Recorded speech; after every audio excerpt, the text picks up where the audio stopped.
Hi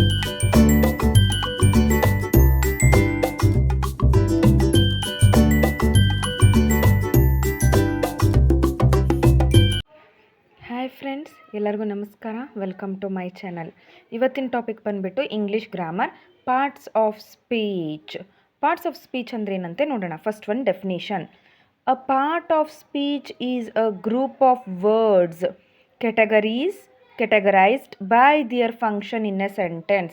part of speech ಅಂದರೆ ಒಂದು ಸೆಂಟೆನ್ಸಲ್ಲಿ group of words ಇರುತ್ತೆ ರೀ.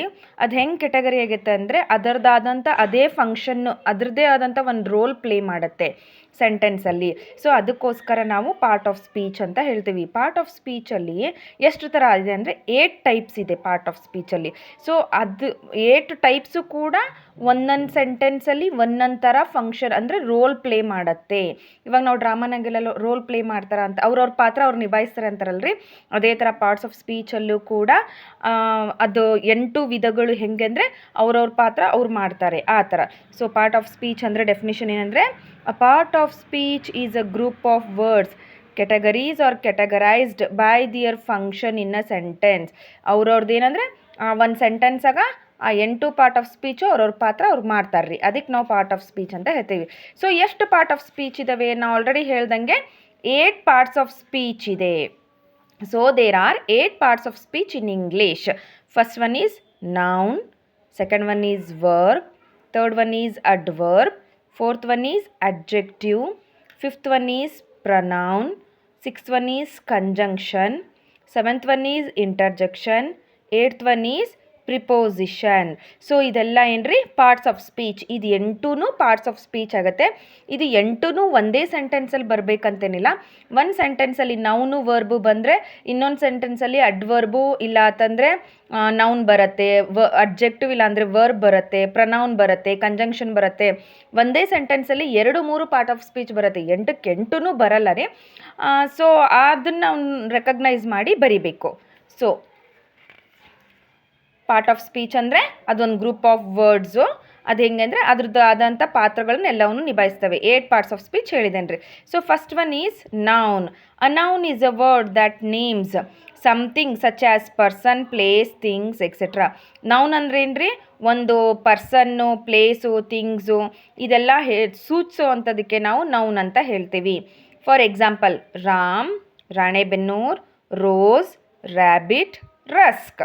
ಇದೆಲ್ಲ ಏನಂದ್ರೆ ರೀ ಒಂದು ವಸ್ತುವಿನ ಬಗ್ಗೆ ಹೆಸರಿಟ್ಟು ನಾವು ಹೇಳ್ತೇವಲ್ರಿ, ಅದಕ್ಕೆ ಏನಂತ ಹೇಳ್ತಾರೆ? ನೌನ್ ಅಂತ ಹೇಳ್ತಾರೆ.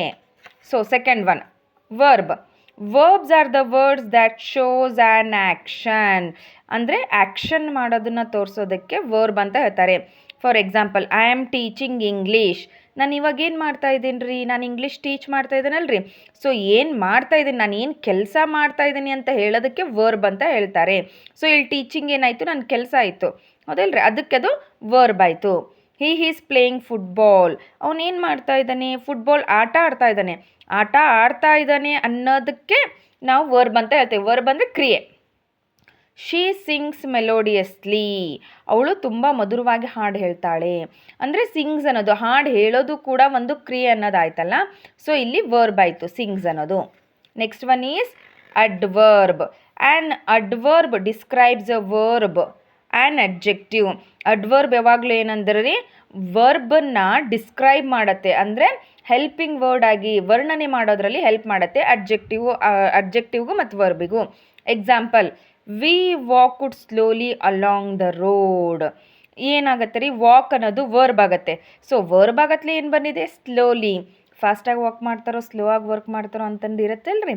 So we walked slowly. Slowly is a adverb here. Along the road. ಯಾವಾಗಲೂ ವರ್ಬ್ ಆದ ತಕ್ಷಣ ಬರೋವಂಥ ವರ್ಡಿಗೆ ನಾವು ಅಡ್ವರ್ಬ್ ಅಂತೇವ್ರಿ. ಆಮೇಲೆ ಸ್ಪೆಷಲಿ ಅಡ್ವರ್ಬ್ ಯಾವಾಗಲೂ LY ಇಂದನೇ ಇರುತ್ತೆ. LY ಬಿಟ್ಟು ಬೇರೆ ಯಾವುದೂ ಇರಲ್ಲ. LY ಇರೋ ವರ್ಡಿಗೆ ನಾವು ಯಾವಾಗಲೂ ಅಡ್ವರ್ಬ್ ಅಂತ ಕಣ್ಣು ಮುಚ್ಕೊಂಡು ಹಾಕ್ಬೋದು. Second one Steven was Born severely disabled. ಏನಂದರೆ ಅವನು ಒಂದು ರೋಗದಿಂದನೇ ಹುಟ್ಟಿದ್ದ ಅಂತ ಅರ್ಥ. ಸೊ ಇಲ್ಲಿ ನೋಡಿ LY ಇದೆ. ಸೊ ಅಡ್ವರ್ಬ್ ಯಾವಾಗಲೂ ವರ್ಬ್ ಆದ ತಕ್ಷಣವೇ ಬರುತ್ತೆ. ಆಮೇಲೆ ಅದು ಯಾವಾಗಲೂ ವರ್ಬ್ ಹೆಂಗಿದೆ ಅಂತ ಡಿಸ್ಕ್ರೈಬ್ ಮಾಡೋದಕ್ಕೆ ವರ್ಬ್ ಮತ್ತು ಅಡ್ಜೆಕ್ಟಿವ್ ಡಿಸ್ಕ್ರೈಬ್ ಮಾಡೋದಕ್ಕೆ ಅಡ್ವರ್ಬ್ ಅಂತ ಹೇಳ್ತೀವಿ. ಆಮೇಲೆ ಇನ್ನೊಂದು ಇಂಪಾರ್ಟೆಂಟ್ ಆವಾಗಲೇ ಹೇಳಿದೆ, LY ಇಂದ ಎಂಡ್ ಆಗುತ್ತೆ ಅಡ್ವರ್ಬು. Next is adjective.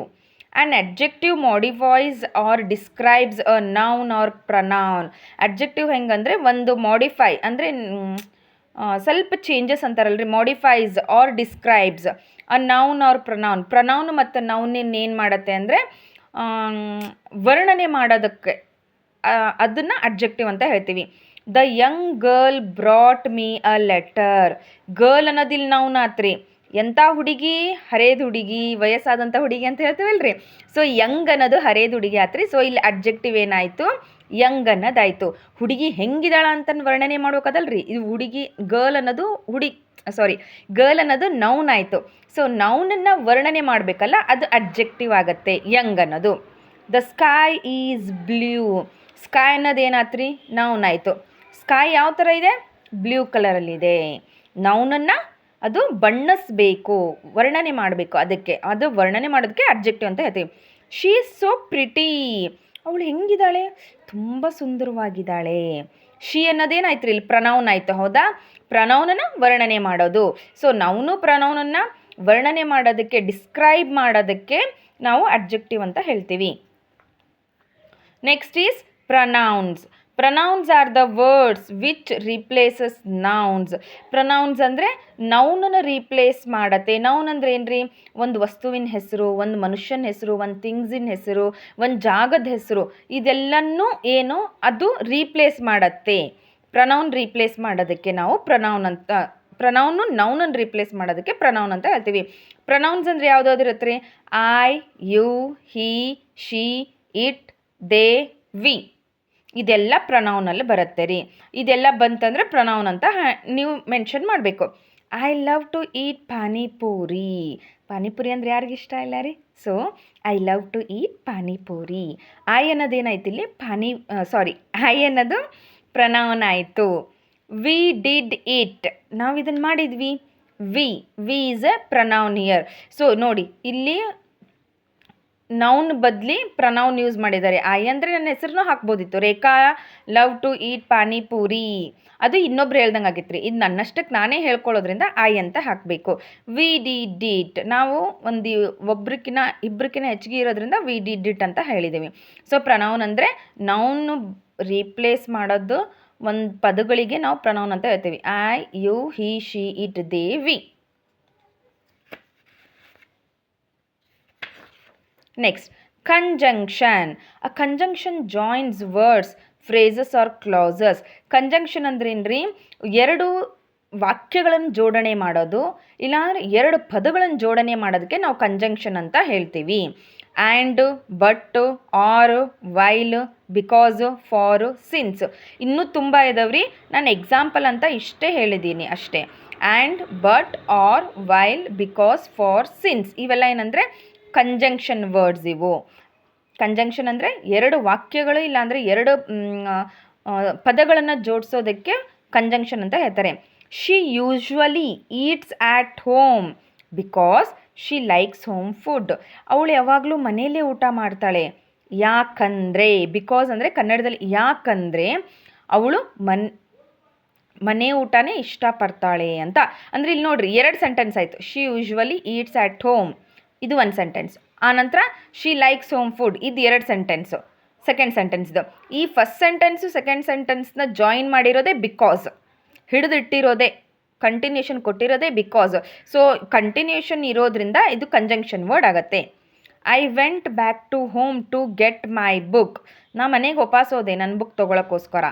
And came back to school, ಮತ್ತು ನಾನು ಸ್ಕೂಲಿಗೆ ವಾಪಸ್ ಬಂದೆ.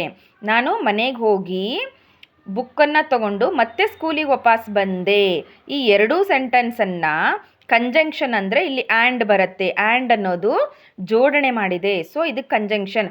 ಕಂಜಂಕ್ಷನ್ ಅಂದರೆ ಎರಡು ವಾಕ್ಯಗಳು ಮತ್ತು ಪದಗಳನ್ನ ಜೋಡಣೆ ಮಾಡೋದಕ್ಕೆ, ಬೇರೆ ಬೇರೆ ಆದಂಥ ಪದಗಳು ಮತ್ತು ವಾಕ್ಯಗಳನ್ನು ಜೋಡಣೆ ಮಾಡೋದಕ್ಕೆ ಕಂಜಂಕ್ಷನ್ ಅಂತ ಹೇಳ್ತೀವಿ. Next one is interjection. An interjection is a word used to express emotions. Interjection ಅಂದರೆ ಎಮೋಷನ್ಸ್ನ ಎಕ್ಸ್ಪ್ರೆಸ್ ಮಾಡಬೇಕು. ಯಾವ ಥರ? ಲೈಕ್ ನಮಗೆ ಸಿಟ್ಟಾಗಿರ್ಬೋದು, ಬೇಜಾರಾಗಿರ್ಬೋದು, ಖುಷಿಯಾಗಿರ್ಬೋದು, ಎಲ್ಲದನ್ನು ನಾವು ಒಂದು ಎಕ್ಸ್ಪ್ರೆಸ್ ಮಾಡ್ತೇವಲ್ಲ, ಅದಕ್ಕೆ ನಾವು ಇಂಟರ್ಜೆಕ್ಷನ್ ಅಂತ ಹೇಳ್ತೀವಿ. First one, hurray we won the match. Hurray ನಾವು ಮ್ಯಾಚ್ ಗೆದ್ದುಬಿಟ್ವಿ ಅಂತ ಹೇಳ್ತೀವಿ. Ouch it is painful. Ouch ಎಷ್ಟು ನೋಯ್ತಾ ಇದೆ ಇದು ಅಂತ ಹೇಳ್ತೀವಿ. Alas his father passed away. ಅಯ್ಯೋ ಅವರಪ್ಪ ತೀರ್ಕೊಂಡು ಹೋದರು ಅಂತ ಹೇಳ್ತೀವಿ. Oh you are also here. Oh ನೀನು ಇಲ್ಲೇ ಇದೆಯಾ ಅಂತ ಹೇಳ್ತೇವಲ್ಲ, ಅದಕ್ಕೆಲ್ಲ ಇಂಟರ್ಜೆಕ್ಷನ್ ಅಂತ ಹೇಳ್ತಾರೆ. ಅಂದರೆ ಒಂದು ಸ್ಟಾರ್ಟಿಂಗ್ ಒಂದು ವರ್ಡ್ ಅದು ಹೆಂಗೆ ಅಂದರೆ ನಾವು ಅದನ್ನು ಕೂಡಿಸಿ ಓದಕ್ಕೆ ಬರಲ್ಲ ರೀ, ಏನೇ ಇದ್ರೂ ನಾವು ಒಂದು ಸೌಂಡ್ ಮಾಡ್ಬೋದು, ಅದಕ್ಕೆ ನಾವು ಇಂಟರ್ಜೆಕ್ಷನ್ ಅಂತ ಹೇಳ್ತೀವಿ. ಇಂಟರ್ಜೆಕ್ಷನ್ ಯಾವಾಗಲೂ ಈ ಸಿಂಬಲಿಂದ ಎಂಡ್ ಆಗಿರುತ್ತೆ interjection words. Next is preposition. It is a word placed before a noun or pronoun. ಈ ಪ್ರಿಪೋಸಿಷನ್ನು ಯಾವಾಗಲೂ ನೌನು ಮತ್ತು ಪ್ರನೌನ್ಕಿನ್ನ ಮುಂಚೆ ಯೂಸ್ ಮಾಡಿರ್ತಾರೆ. Example of, to, through, before, after, in, on. ಇವೆಲ್ಲ ಏನಂದರೆ ಪ್ರಿಪೋಸಿಷನ್ಸ್ ವರ್ಡ್ಸು. ಇನ್ನೂ ಸುಮಾರಿದೆ ರೀ, ನಾನು ಇದರಲ್ಲಿ ಎಕ್ಸಾಂಪಲ್ ಅಂತ ಇಷ್ಟೇ ಹೇಳ್ತಾ ಇದ್ದೀನಿ. I am in the house. ನಾನೆಲ್ಲಿದ್ದೀನಿ? ಇನ್ ಒಳಗಡೆ, ನಾ ಮನೆ ಒಳಗಡೆ ಇದ್ದೀನಿ. I am out from house. Out ಅಂದರೆ ಹೊರಗಡೆ ಆಗತ್ತೆ, ಇನ್ ಅಂದರೆ ಒಳಗಡೆ, ಔಟ್ ಅಂದರೆ ಹೊರಗಡೆ. So I am in the house. The bird flew through the open window. ಒಂದು ಪಕ್ಷಿ ಏನಂದರೆ ಕಿಟಕಿಯಿಂದ ಹೊರಗಡೆ ಹೋಯ್ತು, ಕಿಟಕಿಯಿಂದ ಹಾಸಿ ಹೊರಗೆ ಹೋಯ್ತು ಅಂತ ಹೇಳ್ತೀವಿ. ಸೊ ಇಲ್ಲಿ ಥ್ರೂ ಅನ್ನೋದೇನಾಯಿತು, ಇಲ್ಲಿ ಪ್ರಿಪೋಸಿಷನ್ ಆಯಿತು. C goes before D in alphabet. So C ಯಾವಾಗಲೂ ಡಿಕಿನ ಮುಂಚೆ ಬರುತ್ತಲ್ಲ ರೀ, ಅದಕ್ಕೆ ಬಿಫೋರ್ ಅನ್ನೋದು ಇಲ್ಲಿ ಪ್ರಿಪೋಸಿಷನ್ ಆಯಿತು. ಸೊ ಪಾರ್ಟ್ಸ್ ಆಫ್ ಸ್ಪೀಚ್ ಇಷ್ಟೊತ್ತನ ನೋಡಿದ್ರಿ ಏನೇನು ಅದರದ್ದು ಡೆಫಿನೇಷನ್ ಅಂತ. ಇವಾಗ ಸೆಂಟೆನ್ಸಲ್ಲಿ ಅದ್ರ ಪಾತ್ರ ಏನು ಮಾಡುತ್ತೆ ಅಂತ ನೋಡೋಣ. ನಾನು 5 ಎಕ್ಸಾಂಪಲ್ಸ್ ಇದೆ ರೀ, ನೋಡಿರಿ. First one, Sheena and her sister dance well. ಇದರಲ್ಲಿ ಯಾವ್ಯಾವ ವರ್ಡು ಯಾವುದೇ ಪಾರ್ಟ್ ಆಫ್ ಸ್ಪೀಚ್ ಅಂತ ಬರಬೇಕು ನೋಡಿ. Noun, first noun. Sheena and sister ಏನಾಗುತ್ತೆ? ನೌನ್ ಆಗುತ್ತೆ. ಇಲ್ಲಿ ಮೇಲ್ಗಡೆ ಬರ್ದಿರ್ತೇನೆ ರೀ, ನೌನ್. ಇದು ಕೂಡ ಏನಂದರೆ ನೌನ್ ಆಗುತ್ತೆ. ಆ್ಯಂಡ್ ಏನಾಗುತ್ತೆ ರೀ ಇಲ್ಲಿ? ಕಂಜಂಕ್ಷನ್. ಆ್ಯಂಡ್ ಏನಾಗುತ್ತೆ? ಕಂಜಂಕ್ಷನ್. ಹರ್ ಅನ್ನೋದು ಏನಾಗುತ್ತೆ? ಪ್ರನೌನ್ ಆಗುತ್ತೆ. ಡ್ಯಾನ್ಸ್ ಅನ್ನೋದು ವರ್ಬ್ ಆಗುತ್ತೆ. ವೆಲ್ ಅನ್ನೋದು ಅಡ್ವರ್ಬ್ ಆಗುತ್ತೆ. ಸೊ ಶೀನಾ ಮತ್ತು ಸಿಸ್ಟರ್ ಅನ್ನೋದು ಏನಾಗುತ್ತೆ ರೀ? ನೌನ್ ಆಗುತ್ತೆ. ಹೆಸರು ಹೇಳ್ತಾ ಇದ್ದೇವೆ ರೀ ನಾವು, ನೌನ್ ಆಗುತ್ತೆ. ಆ್ಯಂಡ್ ಅಂದರೆ ಇಲ್ಲಿ ಶೀನಾ ಮತ್ತು ಅವ್ರ ಸಿಸ್ಟರ್ನ ಕೂಡಿಸ್ತಾ ಇದೆ, ಇಲ್ಲಿ ಕೂಡಿಸೋದ್ರಿಂದ ಏನಾಗುತ್ತೆ? ಕಂಜಂಕ್ಷನ್ ಆಗುತ್ತೆ. ಹರ್ ಅಂದರೆ ಪ್ರನೌನ್. ಡ್ಯಾನ್ಸ್ ಅಂದರೆ ಅವರು ಒಂದು ಕೆಲಸ ಮಾಡ್ತಾ ಇದ್ದಾರೆ, ಅದಕ್ಕೆ ವರ್ಬ್ ಆಗುತ್ತೆ. ವೆಲ್ ಅಂದರೆ adverb. She sang loudly. She ಅನ್ನೋದೇನಾಗುತ್ತೆ ರೀ? ಪ್ರನೌನ್. ಸ್ಯಾಂಗ್ ಅನ್ನೋದೇನಾಗುತ್ತೆ ರೀ? Verb. Loudly adverb. Third one, he has a red car. He ಅನ್ನೋದೇನಾಗುತ್ತೆ ರೀ? ಪ್ರನೌನ್. ರೆಡ್ ಅನ್ನೋದು ಅಡ್ಜೆಕ್ಟಿವ್ ಆಗುತ್ತೆ ರೀ. ಕಾರ್ ಅನ್ನೋದು ನೌನ್ ಆಗುತ್ತೆ. ರೆಡ್ ಅನ್ನೋದೇನಾಗುತ್ತೆ? ಅಡ್ಜೆಕ್ಟಿವ್. ಕಾರ್ ಯಾವ ಕಲರ್ ಇದೆ ರೀ? ರೆಡ್ ಕಲರ್ ಇದೆ. ನೌನನ್ನು ಡಿಸ್ಕ್ರೈಬ್ ಮಾಡ್ತಾ ಇದೆ ಇದು ರೆಡ್ ಅನ್ನೋದು. Next, I bought fruits and vegetables from the market. I ಅನ್ನೋದು ಪ್ರನೌನ್ ಆಗುತ್ತೆ ರೀ. ಬಾಟ್ ಅನ್ನೋದು ಏನಾಗುತ್ತೆ? ವರ್ಬ್ ಆಗುತ್ತೆ. ಫ್ರೂಟ್ಸು ಮತ್ತು ವೆಜಿಟೇಬಲ್ಸ್ ಏನಾಗುತ್ತೆ? ನೌನ್ ಆಗುತ್ತೆ. ಆ್ಯಂಡ್ ಅನ್ನೋದು ಫ್ರೂಟ್ಸು ವೆಜಿಟೇಬಲ್ಸ್ ಎರಡು ವರ್ಡ್ಸನ್ನು ಕೂಡಿಸ್ತಾ ಇದೆ, ಎರಡು ಪದಗಳನ್ನು ಕೂಡಿಸ್ತಾ ಇದೆ ಆ್ಯಂಡ್ ಅನ್ನೋದು. ಸೊ ಇದೇನಾಗುತ್ತೆ? ಕಂಜಂಕ್ಷನ್ ಆಗುತ್ತೆ. ಫ್ರಾಮ್ ಅನ್ನೋದು ಪ್ರಿಪೋಸಿಷನ್ ಆಗುತ್ತೆ. ಮಾರ್ಕೆಟ್ ಅನ್ನೋದೇನಾಗುತ್ತೆ? ನೌನ್ ಆಗುತ್ತೆ.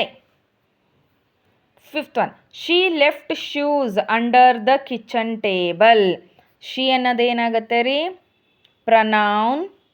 ಲೆಫ್ಟ್ ಅನ್ನೋದು ವರ್ಬು. ಶೂಸ್ ಅನ್ನೋದು ನೌನು. ಅಂಡರ್ ಅನ್ನೋದು ಪ್ರಿಪೋಸಿಷನ್. ಪ್ರಿಪೋಸಿಷನ್ ಅಂದರೆ ಪೊಸಿಷನ್ ಆಫ್ ಅ ಥಿಂಗ್ಸ್, ಅಂದರೆ ಯಾವ ವಸ್ತು ಎಲ್ಲಿದೆ ಅಂತ ಅದರ ಜಾಗ ಹೇಳ್ತಾ ಇರ್ತೇವಲ್ಲ ನಾವು, ಅದಕ್ಕೆ ಪ್ರಿಪೋಸಿಷನ್ ಆಗುತ್ತೆ. ಕಿಚನ್ ಟೇಬಲ್ ಅನ್ನೋದೇನಾಗುತ್ತೆ ರೀ? ನೌನ್ ಆಗುತ್ತೆ. ಸೊ ನೋಡಿದ್ರಲ್ಲ ಯಾವ್ಯಾವ ಪಾರ್ಟ್ಸ್ ಆಫ್ ಸ್ಪೀಚಿದು ಏನೇನು ಪಾತ್ರ ಅಂತ. ಇದಿಷ್ಟೇ ರೀ ಪಾರ್ಟ್ಸ್ ಆಫ್ ಸ್ಪೀಚು, ತುಂಬ ಈಸಿ ಇದೆ, ಅರ್ಥ ಆಯಿತು ಅನ್ಕೋತೇನೆ ರೀ ನಾನು. ಸೊ ನನ್ನ ಚಾನಲ್ಗೆ ಇನ್ನೂ ಯಾರಾದರೂ ಸಬ್ಸ್ಕ್ರೈಬ್ ಆಗಿಲ್ಲ ಅಂದರೆ ಸಬ್ಸ್ಕ್ರೈಬ್ ಮಾಡಿ.